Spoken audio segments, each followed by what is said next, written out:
দেখতে এসেছি, দেখলাম গরু খুব ভালো দেখলাম, কিন্তু ভাই দামটা একটু বেশি যাচ্ছে। গত বছর তুলনায় এবছর দামটা অনেক বেশি, যেটা আমাদের জন্য খুবই রিস্ক হয়ে যায়। কারণ আমাদের বাজেট তো মিলে না, সাধ্যের মতো মিলতে তো হবে, সাধ্যের মতো মিলে না। কারণ গরু অনেক দাম ভাই, চাহিদা আছে কিন্তু দাম অনেক বেশি ভাই আগের তুলনায়।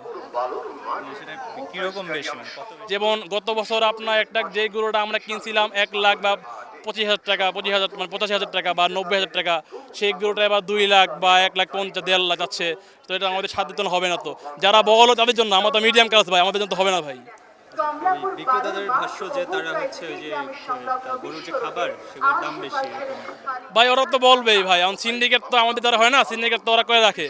তো এটার জন্য আমাদের কষ্ট হচ্ছে ভাই।